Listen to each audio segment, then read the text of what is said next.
क्यों? आप किसी को शब्द दे सकते हो, अर्थ नहीं दे सकते। समझ गए बात को? अर्थ क्या था कि भैया आएगा तो फंसना मत, पर अर्थ थोड़ी ना उन्हें पता है। महर्षि ने इतनी कृपा तो कर दी ना कि भैया तुम्हें सूत्र दे दिया, तोतों को सूत्र दे दिया।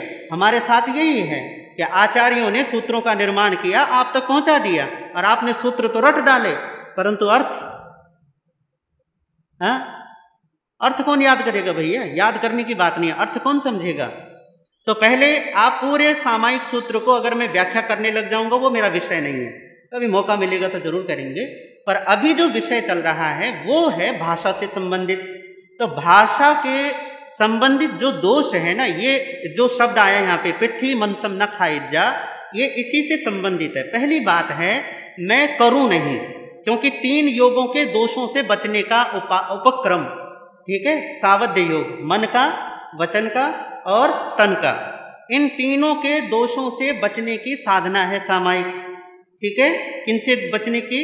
तो इसमें हम वचन के दोषों से बचते हैं, और वो आपको पता है, मन के दोष, वचन के दोष और तन के दोष, वो सब पता है ना आपको?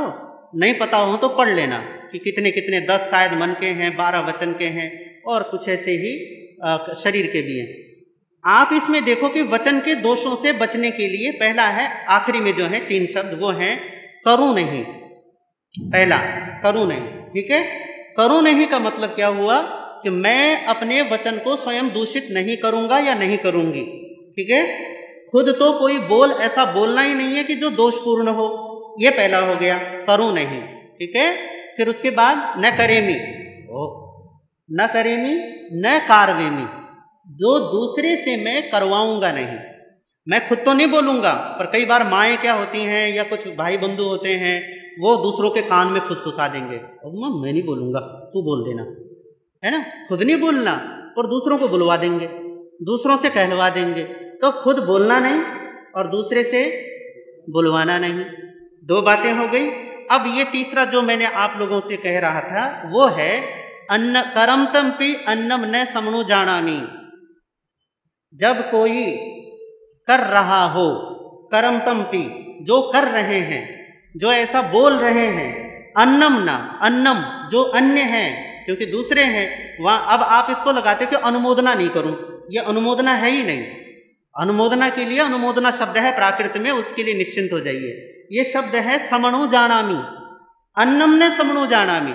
लोग तो आपके कहे और बगैर कहे करेंगे, वो तो बोलेंगे, वो बोलेंगे। आपके कहने से कौन रुकता है बताओ?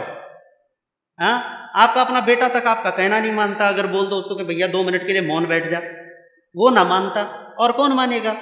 पर बात यह है ना कि आप अगर किसी को कह भी दो कि भैया मौन हो जाओ या चुप हो जाओ या कम कर लो या इस ढंग से रह लो, कौन सुनने वाला है? लोग सुनते हैं कई बार नहीं सुनते। क्यों? लोगों के अपना भैया जीवन है, अपनी शैली है, वो जिएंगे, खाएंगे, पिएंगे, रहेंगे, वो अपना जिएंगे, अपनी उनकी लाइफ है। अब आप यहाँ पर देखिए कि शब्द कहता है करम तम्पि अन्नम न समणु जानामि। वो आपको बताकर भी करेंगे, आपको जताकर भी करेंगे, और आपको बिना बताए बिना जताए भी करेंगे। वो आपकी फिक्र नहीं करेंगे कि इनसे पूछें या ना पूछें, ठीक है, सीधी बात है ना। पर हमारी आदत क्या होती है? हमारी आदत ये होती है, हम करते हैं समनुज्ञात। समणु जानामि का मतलब होता है सम अनुज्ञात करना। सम का मतलब होता है, जो सम उपसर्ग लगा है, इसका मतलब होता है उत्कृष्ट तरीके से। तो हमारी क्या होती है, ये यहाँ जो खोपड़ी है ना, इसको एक खुजली होती है कि भाई देखो तो सही पड़ोसी कर क्या रहा है, देखो तो सही वो बोल क्या रहा है, मैं पता तो करूं उसने किया क्या है। ये जो है ना, इसी को कहते हैं सम अनुज्ञात करना। अनुज्ञात, अनु का मतलब होता है बार बार, और ज्ञात का मतलब होता है जानना। तो आप उन बातों को जान रहे हो जिन बातों से आपका संबंध ही नहीं है। आप उन चीजों को जानने के लिए पीछे भागते हो, पीछे पड़ते हो, जिन चीजों से आपका दूर दूर तक कोई लेना देना नहीं, कोई लेना देना नहीं, पर आप फिर भी जानने की कोशिश करते हो, फिर भी उन चीजों के बारे में बात करते हो जिन चीजों से आपका कोई लेना एक न देना दो। इसी को कहते हैं वचन का समनुज्ञात करना। अब बताइए कि करने में दोष ज्यादा है, करवाने में बोलने में दोष ज्यादा है, बुलवाने में दोष ज्यादा है, या समनुज्ञात करने में दोष ज्यादा है? बताओ दोष किसमें सबसे ज्यादा है? हाँ, क्यों? आप बता देता हूं मैं आपको। जब आप बोलते हैं ना, बोलने की बात कितनी देर में खत्म हो जाएगी? 1 घंटा, 2 घंटा, 1 दिन, 2 दिन, इससे ज्यादा तो नहीं खींचता कोई। ठीक है, बात आई गई, खत्म हो गई। करवाने में, बुलवाने में भी आप कितने लोगों को बुलवा दोगे? 1 आदमी को, 2 आदमी को, तीसरे को पकड़ा, 5 से लोग तो ज्यादा आपके अपने नहीं होते कि जो आपके लिए किसी और के साथ जाके क्या हो जाएं, भिड़ जाएं। परंतु समनुज्ञात एक ऐसी चीज है कि आप बैठे बिठाए, ना आपको खुद बोलना है, ना आपको किसी को बुलवाना है, बस आपको बैठे बिठाए ये बस पाप का घड़ा भरना है। क्यों? क्योंकि आपको केवल जानना है, केवल। और ये आपको लगता है कि ये बहुत छोटा दोष है, नहीं। क्यों? क्योंकि आपकी मति, आपके विचार बनाएंगे कि आपका जीवन क्या होगा। समझ रहे हो बात को? और विचारों के अनुसार ही हमारी भाषा होगी। आप जिसके बारे में ज्यादा सोचोगे उसी के बारे में आप बातचीत करोगे। अगर आपको राजनीति पसंद है, समझ रहे हो, राजनीति के बारे में ज्यादा सोच रहे होंगे या ज्यादा सोच करते होंगे, विचार करते होंगे, तो आप चाहे किसी से भी मिल लो, आपकी बातचीत का केंद्र राजनीति रहेगी। समझ गए? अगर आपके मन में धन चलता है, धन धन धन, पैसा पैसा पैसा, व्यापार काम धंधा, अगर ये चलता है तो आप चाहे कुछ भी कर लो, कुछ भी बातचीत चाहे किसी भी विषय पर ले जाओ, पर घूम फिर के आपने आना कहाँ है? यहीं पैसे पर आएंगे आप। अगर आपका सोच में, आपके विचार में कुछ और है, मान लीजिए कि कुछ और है, कुछ भी हो सकता है, नाते रिश्तेदार हो सकते हैं, अपना कोई मोह या आसक्त जिस व्यक्ति के प्रति है वो हो सकता है जिससे आपका प्रेम होगा ना। आप इसे देखना, जब भी किसी के लिए मोह होगा, आसक्ति होगी दिल में, पहली बात तो वो आपके दिलो दिमाग में होगा, और जब दिल दिमाग में होगा तो बार बार उसी के बारे में आप चर्चा करते रहेंगे, यदि कर पाओ तो, है ना। तो आप बार बार उसे, पता नहीं उसने खाना खाया होगा, पता नहीं वो सही ढंग से उठा होगा, पता नहीं टाइम पर सोया होगा, पता नहीं उसके कपड़े भी सही ढंग से उसे मिले होंगे, पता नहीं ये हुआ होगा। आप मतलब ये हुआ कि जो आपकी सोच में होगा वो आपकी बातों में होगा। तो आप देखिए तो सही कि आपकी सोच में चल क्या रहा है और आपके बोलने चालने के ढंग में चल क्या रहा है। क्यों? क्योंकि जैसी सोच वैसे आपकी भाषा, है ना। तो ये भाषा का जो संबंध है ना, पिट्ठी मनसम न खाए जा, भगवान कहते हैं कि ये अन्नम न समनो जानामी वाला जो तुम काम करते हो ना, ये सर्वाधिक चलता है जीवन में, सबसे ज्यादा। आप बैठे हैं और बैठे बिठाए सोच रहे हैं, यार पता नहीं ये मोदी जी ने कितना काम खराब कर दिया, या फिर मोदी जी ने कितना बढ़िया काम कर दिया। भैया आप कोई सहयोगी हो या सलाहकार हो, क्या हो? हाँ, ये केवल, ये तो दूर की बात हो गई। आपके संग समाज में ही पता नहीं कितनी सारी बातें होती हैं, आपके आस पड़ोस के जीवन में कितनी सारी घटनाएं घटती हैं, पर उन घटनाओं से आपका संबंध नहीं, पर आप बैठे बिठाए उनको चबाते रहते हैं। पता नहीं ऐसा क्यों किया उसने, पता नहीं ऐसा क्यों बोला उसने। ये जो अन्नम समनो जानामी होता है ना, ये दूसरों को जानने का, ये सतत चलता है, लगातार चलता है, और ये चलता है। इसी के लिए परमात्मा कहते हैं पिट्ठी मनसम न खाए जा। क्यों? क्योंकि जो मन में चलेगा, हाँ, वो बातों में भी प्रकट होगा। ऐसा नहीं है, मन में चलेगा तो बातों में भी प्रकट होगा। आज नहीं होगा, कल होगा, पर होगा जरूर। इसलिए परमात्मा कहते हैं कि किसी के पीठ पीछे उसकी बात मत करो। बात को समझे? किसी के पीठ पीछे उसकी बात नहीं करनी। प्रशंसा कर सकते हो, कहीं प्रशंसा भी मत करो, ठीक है, प्रशंसा की जा सकती है, पर निंदा की बात है कि किसी के अगर वो तुम्हारे समक्ष नहीं है, पहला तो नैतिक साहस ये होना चाहिए कि किसी की बात अच्छी नहीं लगी तो विनम्रता पूर्वक उसको बोल दो कि भाई ये बात मुझे समझ नहीं आई और मुझे ठीक नहीं लगी, या तो तुम इसे इस ढंग से कर लो या फिर मुझे बता दो कि तुमने ऐसा क्यों किया। ठीक है ना, यही हो सकता है ना। या तो पूछ सकते हो कि भैया ऐसा क्यों बोला, ऐसा क्यों किया, और या फिर आप क्या कर सकते हो, या फिर आप पूछ सकते हो, उससे कह सकते हो कि आप आगे से ऐसा ना करें। ये नैतिक साहस आपका। पर आदमियों में नैतिक साहस इतना मर गया है कि वो सामने नहीं बोलेंगे, सामने तो कभी नहीं बोलेंगे, पर हाँ पीठ पीछे खूब उसको गाएंगे। इसी के लिए परमात्मा कह रहे थे करम तम पे अन्नम न समनो जानामी। अगर कोई कर रहा है तो मैं क्यों ज्ञात करूं कि उसने क्या किया और क्यों किया। क्यों? क्योंकि जिसको मैं ज्ञात करूंगा उसको मैं बोलूंगा भी, और जो बोलूंगा वो केवल निंदा ही होगी, वो कोई प्रशंसा नहीं होने वाली। तो इसलिए कहते हैं पिट्ठी मनसम न खाए। और आखिरी क्या है? माया मौसम विभज्जय। माया मृषा का वर्जन हो, माया और मृषा का वर्जन हो। जो पहली बात तो ये है कि आपने कोई झूठ बोल दिया। होता है कई बार ऐसा कि आपने जल्दबाजी में या अपने को बचाने के लिए आपने झूठ बोला, और झूठ बोलने के बाद सामने वाले ने पकड़ लिया कि भाई इसने क्या कर दिया, इसने झूठ बोल दिया, और आपको पता लग गया कि भाई सामने वाले को क्या हो गया। अब आप जुगाड़ भिड़ाते रहते हैं कि भाई अब अपने झूठ को या तो बचाएंगे या फिर कुछ और लीपा पोती करके इसको, अपने तांबे को सोना बनाना है तो उस पर सोने का मुलम्मा चढ़ाएंगे। भीतर क्या है आपको भी पता है कि भैया वो तांबा है, पर बाहर से सोने का मुलम्मा चढ़ा के क्या हुआ, अपनी बताता हूँ आपको। मेरे पिताजी मेरे लिए लाए चांदी की चेन, बचपन में चांदी की चेन लाए, पर उस पे वो सोने का पानी चढ़ा हुआ था। तो मुझे खुश करने के लिए उन्होंने बोल दिया ऐसे ही कि भाई तेरे लिए मैं ना सोने की चेन लाया हूँ। तो मैं बड़ा खुश कि भाई सोने की चेन आई है, और उसको पहन के और मैं बड़ा राजी, सबको दिखाऊं, अपने दोस्तों को, अपने मित्रों को, जानने वालों को, ठीक है देखो मेरे पास पिताजी मेरे के लिए क्या लाए, सोने की चेन लाए। कुछ लोग यकीन करते मेरे जो साथी लोग, और कुछ जिनको पता है कि भैया नहीं, वो भी मुझे खुश करने के लिए कह देते कि हाँ बहुत बढ़िया बहुत बढ़िया।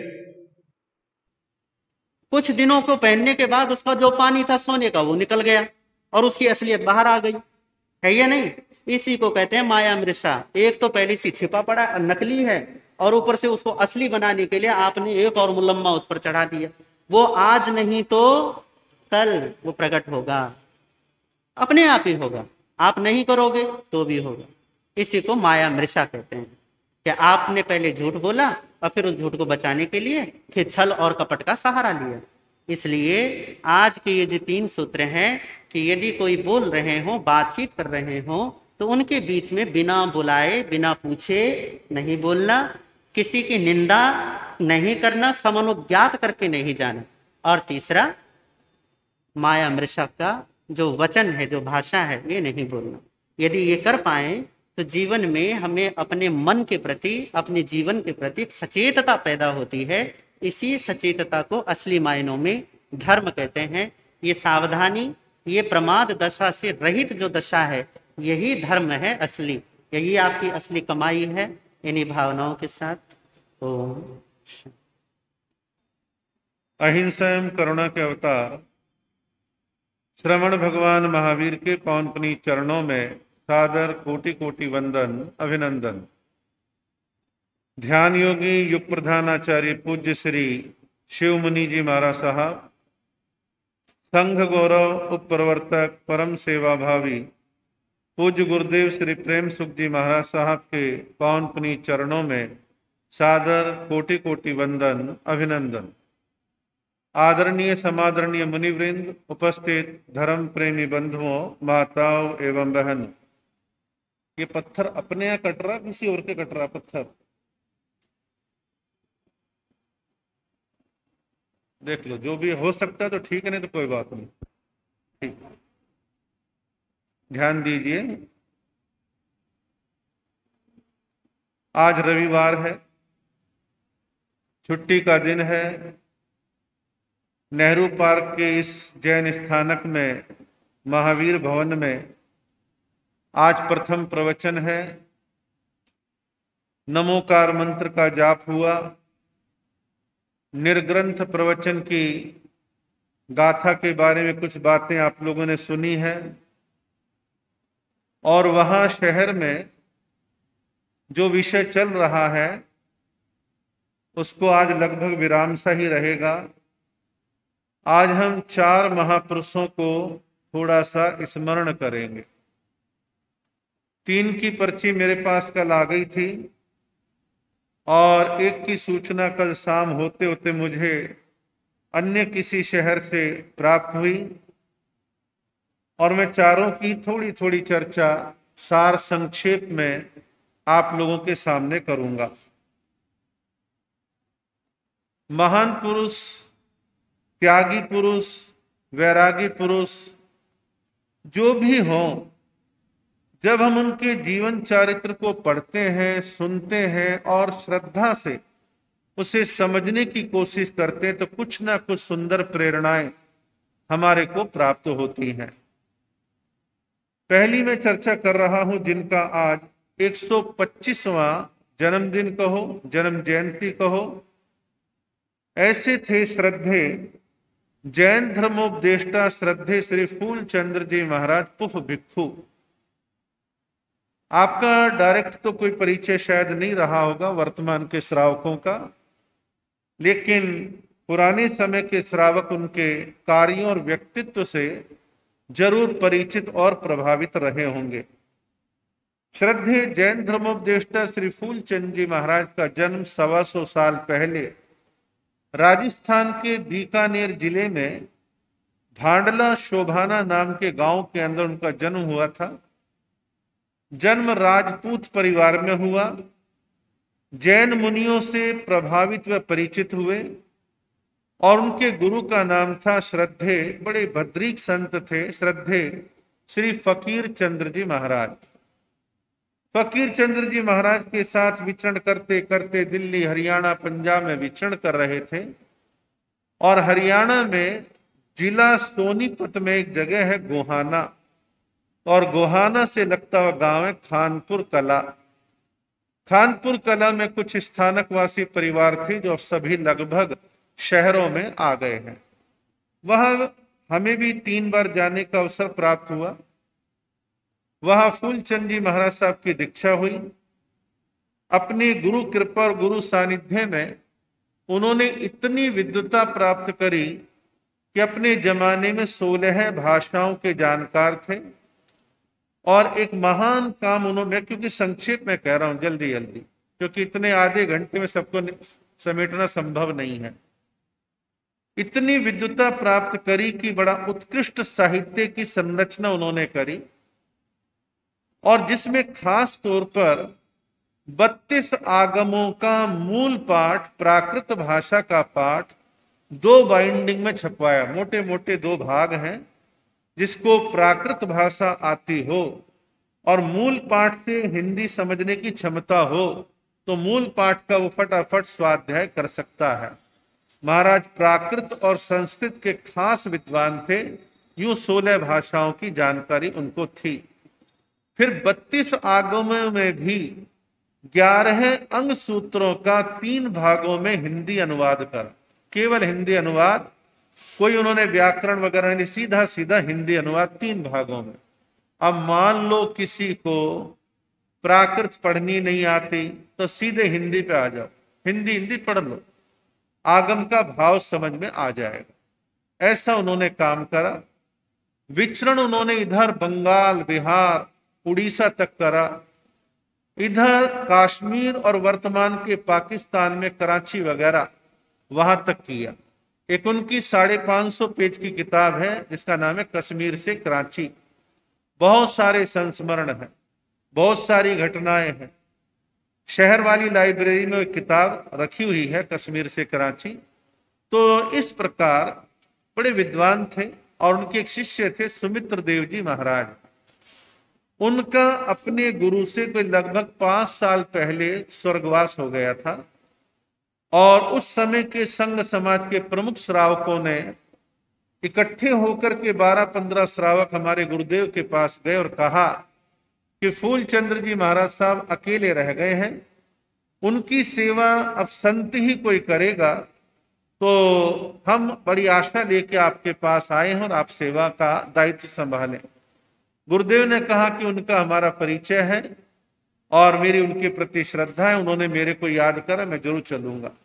गुरुदेव उनकी सेवा में गए, लगभग 4-4.5 साल और आगे सेवा का काम किया और सन 75 में दिल्ली करोल बाग जैन स्थानक प्रेम भवन में उनका देवलोक गमन हो गया और उनका एक समाधि स्थल छोटा सा गुड़गांव में बना हुआ है। गुड़गांव में उन्होंने सूत्रागम प्रकाशन समिति की स्थापना करी थी और उनके वो आगम जर्मन, जापान, कई देशों में गए जो वहां के विद्वानों ने डिमांड करी थी और काफी काम की जिनका मैं उल्लेख अभी करना नहीं चाहता क्योंकि समय का अभाव है। और बड़ा एक संपूर्ण व्यक्तित्व था। उन्होंने एक यूनिवर्सिटी बनाने की कल्पना करी थी उस जमाने में, भगवान महावीर विश्वविद्यालय। मुझे पता कैसे चला, मैं जो उनके साहित्य भंडार गुड़गांव में, जहां लगभग 25 अलमारियों में साहित्य भरा पड़ा है, बड़े विद्वान थे, तो मैं उनके पन्ने देख रहा था। पन्नों में देखा उन्होंने स्केच बना रखा था कि एक विश्वविद्यालय बनेगा, यहाँ पर शोध का कार्य होगा, यहाँ ऑफिस होगा, यहाँ छात्रों के पढ़ने वालों की व्यवस्था रहेगी, यहाँ पढ़ाने वाले विद्वान रहेंगे। ऐसी उनकी कल्पना थी। ठीक है, वो पूरी नहीं हुई, बात अलग है। लेकिन उन्होंने अपने जमाने में जैन विश्वविद्यालय की स्थापना की सोच तो बनाई। हमारे यहाँ चीजें क्यों फेल हो जाती हैं, ये बड़ा चिंतन का विषय, क्योंकि हमारे यहाँ पर ग्रुप डिस्कशन, सामूहिक चिंतन नहीं होता। सामुदायिक चिंतन करें तो चीजें सुधरती हैं, लेकिन वो शैली नहीं है। इसे ठीक करना चाहिए, मैं तो ऐसा मानता हूं। एक साधु की जिंदगी कितनी, 70, 75, 80, 85, 90 काम करने का पीरियड क्या, 40 से 60, 65, 70 तक। उससे पहले पढ़ना है, अभी तो जवान है, सीख रहे हैं, फिर शरीर काम नहीं करता, जर्जर हो जाता है। तो मैं ऐसा मानता हूं कि एक सिंगल साधु कितना ही विद्वान हो, कितना ही कार्य क्षमता वाला हो, कितनी सुनहरी कल्पनाएं हो, उसके जीवन काल में बहुत सारे सपन अधूरे रह जाते हैं। जब ये सपन संस्था देखे, एक ग्रुप देखे, तो एक का देवलोक गमन हो गया, पीछे वाले सपने को पूरा करते हैं। लेकिन हमारे यहाँ पर कड़ियां टूट जाती हैं। कई बार बाद वाले शिष्य इतने सक्षम नहीं होते, उनकी पुनवानी, उनका ज्ञान, उतना समझ गुरु जैसा नहीं होता जिसने सपन देखा। तो कहने का अभिप्राय यह है कि कमी दूर करनी चाहिए, क्योंकि हमारे यहाँ पर चीजें हैं लेकिन बिखरी बिखरी है। यदि उनको एक पाइपलाइन में, सिस्टम में ले आए तो एक कड़ी टूटती है तो दूसरा सामने आ जाता, नहीं मैं संभालने को तैयार हूं। तो इस प्रकार हमारे को सामुदायिक रूप से काम करने की शैली को डेवलप करना चाहिए, जिसका बड़ा भारी अभाव है और उसमें कई बार आर्थिक नुकसान भी होता है। किसी संत की प्रेरणा से कोई बहुत सुंदर चीज 50 लाख, 1 करोड़, 2 करोड़, 4 करोड़ में बनी, अब वो महाराज नहीं रहे, बाद में संस्था धीरे धीरे धीरे धीरे पतन की ओर हो जाती है, पैसा भी बर्बाद हो जाता है। तो क्यों ना संस्थागत काम कर। उदाहरण देता हूं, आरएसएस के अंदर आरएसएस के प्रमुख आते हैं, जाते हैं, प्रचारक आते हैं और जाते हैं, लेकिन आरएसएस में जो केंद्रीय समिति फैसला ले लेती है तो जाने वाले तो जाएंगे, पीछे वाले उसको इम्प्लीमेंटेशन करते रहते हैं। हमारे यहां पर ऐसा नहीं है। और एक चीज और बतलाऊं, एक टोले में कोई अच्छा काम हुआ और वो बीच में लटक गया तो बाकी के टोले वाले कहते हैं हमने कोई ठेका लिया है, ये जाने इनके चेले जाने के भगत जाने, हमें क्या लेना देना है, हम इसमें हाथ भी ना लगाएं, चवन्नी भी ना दें। ये भी विडंबना है। इन विडंबनाओं को दूर करने की परम आवश्यकता है। संस्थागत काम करने की शैली को साधु समाज भी स्वीकार करे और श्रावक समाज भी स्वीकार करे, तो कहीं कुछ कमी नहीं रहेगी, बल्कि मैं कहूं सुंदर सुंदर काम होंगे, बड़े रचनात्मक काम होंगे। लेकिन हमारे यहाँ दान देने का तरीका भी बड़ा विचित्र है। गुरु के आदेश पर तो कुएं में कूदने को तैयार हैं, चाहे परिणाम 0 आए, लेकिन रचनात्मक काम में व्यक्ति का दिमाग ही नहीं लगता। बस वहां जो आदेश हो गया वहां कर दूंगा, बाकी मैंने किसी और का कुछ सोचा भी नहीं है। तो ऐसा नहीं हो, अच्छी सोच बना करके परिणामदर्शी काम करने की भावनाएं हमारी होनी चाहिए। अब मैं अगले विषय पर आता हूं। थोड़ा सा क्रम आगे पीछे हो सकता है, इसमें कोई खास बात नहीं है। आज के दिन 29 अगस्त है।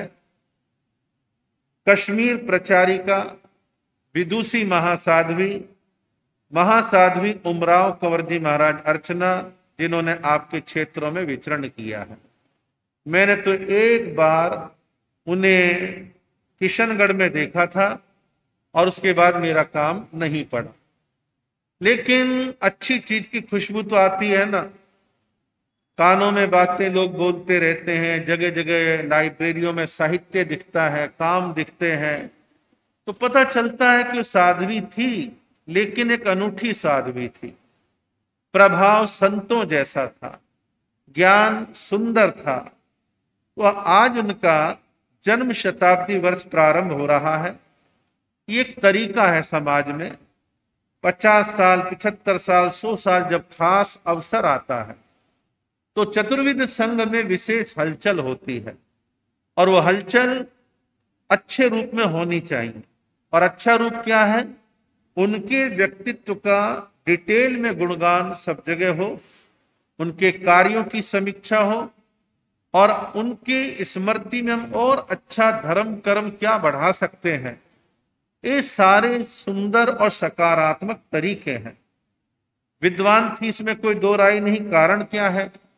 उन्हें युवाचार्य श्री मधुकर जी महाराज, श्री बृजलाल जी महाराज जैसे ज्ञानी विद्वान अनुभवी संतों का सानिध्य प्राप्त हुआ। और विद्वानों का एक क्रम होता है, जिस घर परिवार में, जिस टोले में कुछ बड़े लोग ज्ञानवान होते तो नीचे वाले भी इसका अनुकरण करके वैसे बनते हैं। कई घरों में इंजीनियरों की लाइन लग जाती है, सीए वालों की लाइन लग जाती है, कोई आईएएस आईपीएस बनने लग जाते हैं। तो ये क्या होता है? ज्ञान का एक वातावरण पर प्रभाव पड़ता है। तो ऐसे हमारे महासाध्वी उमराव कुंवर जी महाराज साहब अर्चना बड़ी विदुषी, बड़ी ज्ञानवान थी, और ज्ञान का प्रभाव प्रवचन में, विचारों में, चिंतन में सर्वत्र देखने में आता है।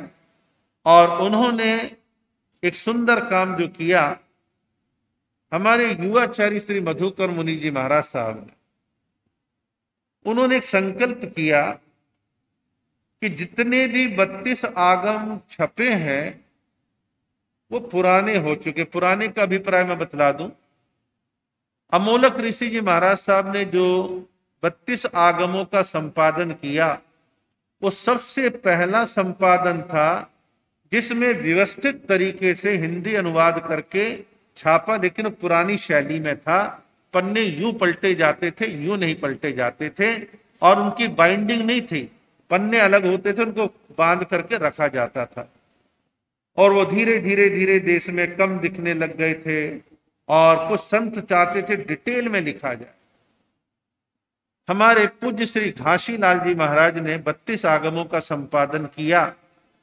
उसमें मूल प्राकृत का पाठ, संस्कृत की छाया, हिंदी अनुवाद व्याख्या सहित, और गुजराती अनुवाद। बड़ा अच्छा काम उन्होंने किया, बहुत अच्छा सुंदर कार्य था। लेकिन धीरे धीरे जब वो भी कम होने लगे तो युवाचार्य श्री जी ने विचार करा कि 32 आगम का संपादन करना है। विद्वानों का एक मंडल बनाया, विद्वान साधु साध्वियों के परामर्श लगातार चले, और संपादन का काम चलने लगा, ग्रंथ प्रकाशित होने लगे। लेकिन इसी बीच आयुष्कर्म अल्प होने की वजह से युवाचार्य श्री जी का देवलोक गमन हो गया। देवलोक गमन होने के बाद आगम का काम बीच में लटक गया। लेकिन महासाध्वी उमराव कुंवर जी महाराज अर्चना जैसी विदुषी साध्वी थी, सक्षम साध्वी थी, जिसका प्रभाव ठेठ दक्षिण भारत तक श्रावक वर्ग पर था। राजस्थान के श्रावक लोग तो उनके परिचय में थे ही, लेकिन ठेठ दक्षिण भारत वाले परिचित थे और प्रभाव में थे। आर्थिक दिक्कत नहीं आने दी, संपादन का काम बखूबी चलता रहा, और देखते देखते सन 1993 में ब्यावर के अंदर उनके सानिध्य में 32 आगमों की संपूर्ति का बड़ा सुंदर आयोजन किया गया, और वो एक मील के पत्थर की तरह सुंदर काम हुआ। और बड़ी ही पुण्यशाली थी, गौर वर्ण था, सुंदर शरीर, भरा हुआ शरीर, और पुण्यशाली ऐसी कि उनकी शिष्याएं भी अच्छी विदुषी, पढ़ी लिखी, विद्वान साध्वियां उनकी तैयार हुई। तो आज उनका जन्म शताब्दी का कार्यक्रम प्रारंभ हो रहा है। उनका साध्वी वृंद दक्षिण भारत में है और पूरे वर्ष भर के जो उन्होंने कार्यक्रम बनाए हैं या निश्चित कर रहे हैं वो आने वाले समय में पूरे संघ समाज के सामने आएंगे और जो कार्यक्रम रचनात्मक, सुंदर, अच्छे हों और धर्म वृद्धि वाले हों, आप लोग अपनी सहभागिता, अपना सहयोग उसमें अवश्य प्रदान करें, उससे जुड़ें और धर्म प्रभावना में सहयोगी बनने का आप कार्य करें। इसी प्रकार हमारे आज एक और विद्वान संत का जन्मदिन है और जिनका नाम बड़े सम्मान के साथ लिया जाता है, अनुयोग प्रवर्तक उपाध्याय श्री कन्हैया लाल जी महाराज साहब कमल। उपाध्याय श्री कन्हैया लाल जी महाराज साहब कमल, अनुयोग प्रवर्तक विशेष नाम उनके साथ लगता है। जन्म हुआ, गुरु का सानिध्य मिलता है, जैन भागवती दीक्षा समय आने पर अंगीकार करते हैं और मारवाड़, मेवाड़ सहित अनेक प्रदेशों, प्रांतों में उनका व्यापक विचरण चलता है। लगातार उनका मेन जो ध्यान था वो आगम पर था, आगमों पर था। आगमों का काम उन्होंने बड़ी सूक्ष्मता के साथ किया और आगम का काम करना कोई कहानी, किस्से लिखने वाली बात नहीं है। जिससे प्राकृत और संस्कृत की पकड़ हो, आगमों का और टीकाओं का अनेक बार आलोडन विलोडन किया हो, वही इनकी गहराई को छूने में समर्थ होता है। ऐसी गहराई को उन्होंने छुआ था। आप देखिए, लोग श्रवण संघ के बारे में कितने अंट बोलें, लेकिन जब हम अच्छे ढंग से चिंतन करें तो एक से एक नगीने संग में हुए हैं और समय समय पर होते रहेंगे। कवि उपाध्याय अमरमुनि जी महाराज क्या कम थे? हमारे आचार्यों की सक्षमताएं क्या कमजोर और कम रही हैं? फूलचंद जी महाराज, जिनका मैंने जिक्र किया, वो भी श्रवण संघ में थे, श्रवण संघ के प्रचार मंत्री भी बने थे और भी अनेक दायित्व उनको दिए गए थे। अजमेर में जो सम्मेलन 1932 में हुआ था, पहले वाला सम्मेलन, उसमें वो आए थे। तब उन्होंने किताब लिखी थी, मेरी अजमेर मुनि सम्मेलन यात्रा। और अभी मैंने युवाचार्य श्री का आपके सामने जिक्र किया और इसी प्रकार मैं जिक्र कर रहा हूं अपने उपाध्याय श्री कन्हैया लाल जी महाराज कमल का। देखिए, आगमों का 4 प्रकार से वर्गीकरण भी किया जाता है। चरण करणानुयोग, गणितानुयोग, कथानुयोग आदि आदि। तो 4 अनुयोगों में वर्गीकरण करना कोई आसान काम नहीं है। 32 अब आपको एक बोरी ऐसी दे दी जाए जिसमें गेहूं, चावल, दालें, फालें, चना, बाजरा, मकई सब मिला जुला दिया हो, फिर कहो इनको एक एक दाने को छांटो, वर्गीकरण करो, तो बड़ा जोर पड़ता है यार, किसने मिला दिए, अलग अलग करो, बड़ा जोर लगेगा। लेकिन 32 आगमों का उन्होंने वर्गीकरण करके गणितानुयोग के चीजों को अलग निकाला, कथाओं को अलग निकाला और ऐसे अनेक प्रकार के विषय उन्होंने लेके काम करा और मोटे मोटे कई भाग उसके छपे और बड़ी समर्थ व्याख्या उन्होंने लिखी। अनेक मूल पाठों का संपादन का काम उन्होंने किया। तो इतनी सक्षमता उनके जीवन में थी। एक काम, उल्लेखनीय काम और अनुकरणीय काम कहूंगा, वो उन्होंने किया कि जो साधु साध्वियां वृद्ध हो जाते हैं, ऐसे वृद्ध साधु साध्वियों को बुढ़ापे में कहां थानापति बैठाएं। संघों में दिक्कतें बढ़ने लग गई थी। तो महाराष्ट्र में एक जगह है, नासिक जिले में, नासिक शहर से लगता है देवलाली। तो देवलाली में उन्होंने वृद्ध साधु साध्वियों के लिए एक स्थान का निर्माण करवाया और अब तक शायद जो मुझे जानकारी है 25 साधु साध्वियां वहां पधारते रहे, सेवा होती रही और उनका देवलोगमन होता रहा। अब मान लो ऐसा स्थान न होता, कहां रहते, क्या होता, कैसे चलता काम। लेकिन वो दूरदृष्टा संत चिंतनशील संत, मैं तो बड़ा आश्चर्य मानता हूं, उन्होंने ये चीज कई साल, 30-35 साल हो गए होंगे, चीज बना दी, चल रही, लेकिन श्रमण संघ में कोई उसको अनुकरण करने वाला, उसकी और ब्रांच खोलने वाला कोई सोचता ही नहीं। बस सबके दिमाग में एक ही चीज, गौशाला गौशाला गौशाला गौशाला। कितनी खोलोगे? क्या सारे देश की गौशालाओं का ठेका एकमात्र स्थानकवासी और उसमें भी विशेष तौर पर श्रमण संघ ने लिया है? उसके बाकी के सारे काम ठप हो जाए। चीजों को बैलेंस करके चलना चाहिए, केवल मात्र भावनाओं में नहीं बहना चाहिए। 80-90 करोड़ हिंदू समाज है, वो भी इस पर उसको समझे, वो भी गायों को पाले ना। नारा देते हैं गौ हमारी माता है, माता है, माता है। माता ठीक है, लेकिन भैया पल्ले से पैसा खर्च करो। एक वर्ग विशेष ने ठेका नहीं लिया है। और आपके यहां पर ये देखने में आ रहा है, पिछले 20-25 सालों में गौशालाओं का नशा चढ़ गया, और चढ़ाने वाले महाराज भी आते हैं, मां सतियां भी आती हैं, और मांगने वालों की लाइन लगी रहती है। लेकिन आपके जो एकेडमिक काम है, आपकी जो संघ समाज की आवश्यकता है, वहां आपका ध्यान घट गया है। ये सबके चिंतन का विषय है। तो उन्होंने जो वृद्ध साधु साध्वियों का केंद्र बनाया, और बड़ा आज भी उपयोगी है। आज भी अनेक साधु साध्वी यहां पर विराजमान हैं, और उनका जीवन बड़ा अच्छा था।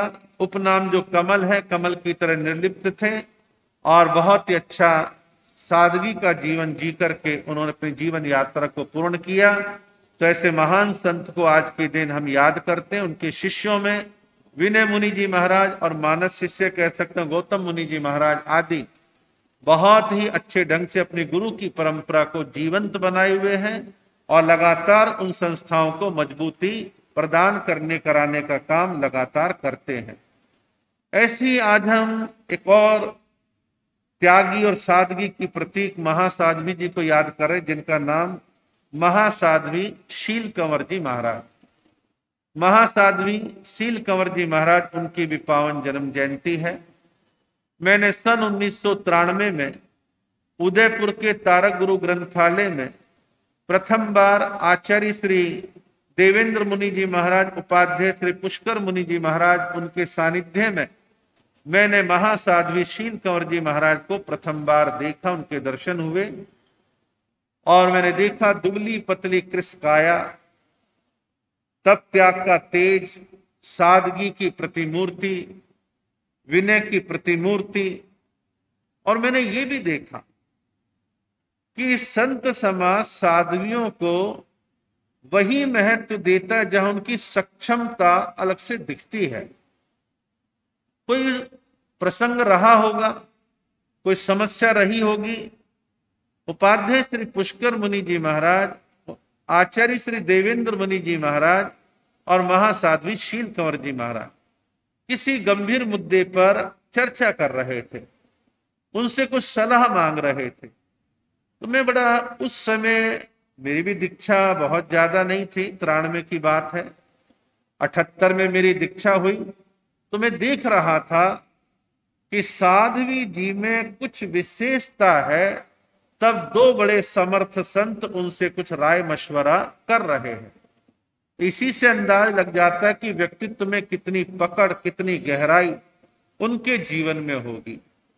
और आचरण का पक्ष उनका बड़ा निर्मल था, बड़ा उनका सुंदर आचरण था। तो ऐसे महासाध्वी शील कंवर जी महाराज, जिनका अभी शायद 2-3 साल पहले जन्म शताब्दी का आयोजन होके चुका है, और मैं हैदराबाद में था, उन्हीं की साध्वियां हैं चंदन बालाजी महाराज। तो उन्होंने उनकी जयंती कुछ मनाया था, शायद जन्म जयंती ही थी। मैं काचीगुडा में था, विनती आई में गया था, और वहां पर भी मैंने उनके बारे में बोला था। कहने का मतलब ये है, ऐसे जो महापुरुष हमारे संघ समाज को मिले हैं, जब मौका मिले उनके जीवन चरित्र पढ़ो, जब मौका मिले गुणगान करो और गुणगान को सुनो। और गुणगान करने से कर्मों की निर्जरा होती है और आपका जीवन भी अच्छा बनता है। ऐसा आपको प्रयत्न करना है। और रविवार बेशक हो, 10:30 बज गए हैं और भी कुछ कार्यक्रम आप लोगों के रहा करते हैं, संघ की सूचनाएं भी होती हैं और अभी एक भजन भी होना है, लेकिन मैं एक सूचना देके भजन करवाता हूं। आज की धर्म सभा में दिल्ली से हमारे ओम प्रकाश जी शर्मा, जो कि कल भी प्रवचन का लाभ लिया था, सह परिवार, वो भी यहाँ पर आए हुए हैं। और आज प्रातः काल श्रीमती सीमा गुप्ता, जो कि अपने पुत्र के साथ, जिसका नाम अर्जुन है, उनके साथ दर्शन के लिए आई हैं। और इन सभी के जीवन में धर्म अध्यात्म बढ़े, ऐसी मंगल कामना करते हैं। और एक भजन होगा आज के ही प्रसंग पर। नाम क्या, पुष्पा जी, यही नाम है ना?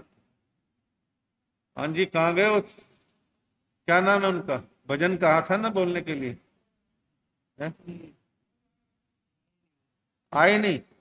तो कल रात को चर्चा थी कि आना है। चलो कोई बात नहीं, ये तो चलता रहेगा, जब कभी अवसर होगा फिर देख लेंगे। तो इस प्रकार अब सूचनाओं की जहां तक बात है, आप सबको मालूम है पर्यूषण पर्व आ रहे हैं। आज 29 हो गई, 30, 31, 1, 2, 3, 4 तारीख से पर्यूषण पर्व प्रारंभ होने जा रहे हैं। और स्थानकवासी समाज, खास तौर पर श्रमण संघ, उनके पर्यूषण पर तो सीधे 4 से 11 है, क्योंकि व्हाट्सएप पर कई प्रकार की चीजें देख के कंफ्यूज हो जाते हैं लोग बाग। कोई कहता 3 से है क्या, फला तारीख से है क्या? ऐसा नहीं है। हमारे संघ में हमारे पक्षी पत्र के अनुसार 4 तारीख से 11 तारीख तक है। और इसकी सूचना सब जगह संघ में दे रखी है व्हाट्सएप के माध्यम से, तो आप किसी प्रकार का कंफ्यूजन ना पालें। और पर्यूषण पर्वों में जो हमारे यहाँ प्रक्रम रहेगा, प्रातः काल आप आए, 5-5 सामायिक करें, दया करें, तपस्या करें, बेले करें, तेले करें, उपवास करें, आइंबिल करें, ये सब आपको करना है। अपनी शक्ति को छुपाना नहीं, अपनी शक्ति के अनुसार यथाशक्ति तप भी करना है और त्याग भी आपको करना है। बड़ी तपस्या किसी वजह से ना हो पाए तो तेलों की आराधना, तेले करने की भावना जरूर रखें। प्रारंभ में करें, मध्य में करें, लास्ट में करें, आप अपनी अनुकूलता देख करके। कई बार सैटरडे संडे भी लोग बाग थोड़ा सा देख लेते हैं, तो आप अपनी अपनी सुविधा के अनुसार तेले बेले करने का। और पोषत्व संवत्सरी वाले दिन ज्यादा से ज्यादा करने हैं, उसमें तो कोई दुविधा पालनी ही नहीं है। और इन 8 दिनों में कोशिश करें कि आपका व्यापार का जो काम है थोड़ा सा लेट करें, ताकि प्रवचन का लाभ आपको मिल सके। और इन दिनों में हमारा यहाँ जो एक क्रम रहेगा, 9 बजे से रखेंगे, ठीक है ना? पर्यूषणों में 9:15 नहीं, 9 बजे से प्रवचन चालू होंगे। थोड़ा सा घर के काम से जल्दी निपट के आए। 9 बजते मंगलाचरण, मंगलाचरण होते एक भजन, भजन के तुरंत बाद ऋषि मुनि जी महाराज अंतकृत दशांग सूत्र की वाचना समय पर करेंगे। उसमें इनकी अपनी एक शैली है, पहले पूरा मूल पाठ पढ़ देते हैं, फिर उसकी व्याख्या करते हैं, समझाते हैं। उसमें लगभग 1 घंटा लग जाता है। तो आपके 10 बज गए। और 10 से 10:35, 40 तक जैसा भी होगा, मैं अपने 8 दिन के विषयों पर बोलूंगा। फिर लास्ट के 15 से 20 मिनट पचखान है, सूचनाएं हैं, जो जो होगा संघ के द्वारा, मंत्री जी के द्वारा, वो सब बातें आपके सामने आती रहेंगी। तो इस क्रम को आप सभी पालन करें। 1 सप्ताह अधिक से अधिक समय निकालें। फिर दोपहर में कल्प सूत्र की वाचना रहेगी, ठीक रहेगा? कल्प सूत्र की वाचना का समय 2:30 से 3:30 रहेगा, 2:30 से 3:30। फिलहाल बच्चों की जो स्कूल हैं बंद हैं, फिलहाल चर्चाएं बहुत चल रही हैं, लेकिन आप जैसे भी हो 2:30 से 3:30 आए, औरों को लाने का आप प्रयत्न करें। शाम को सूर्यास्त होते होते कहो, या सूर्यास्त से लगभग 15 मिनट पहले आप आ जाएं, अपने चौविहार वगैरह से निवृत्त होकर के आ जाएं और सब इकट्ठे सामूहिक रूप से प्रतिक्रमण करने का भाव रखें। परिषणों में प्रतिक्रमण अधिक से अधिक करें, यहाँ करें, शहर वाले शहर में करेंगे और सिंहपोल वाले सिंहपोल में करें, जैसे जैसे आपके यहाँ का ट्रेंड है। तो आप ज्यादा से ज्यादा उन दिनों में प्रतिक्रमण करें, और जिनको रात में स्थानक में रहना तो भी कोई दिक्कत नहीं है, तो उसमें आप जो भी आराधना करना चाहते हैं कर सकते हैं। और यदि कोई प्रातः काल का प्रतिक्रमण करना चाहे तो भी आप खुशी खुशी करें, हमें कोई दिक्कत नहीं। आप ज्यादा से ज्यादा 8 दिनों में धर्म की आराधना करें। अब संघ की सूचना और सूचना के पश्चात जयकारे और मंगल पाठ होगा।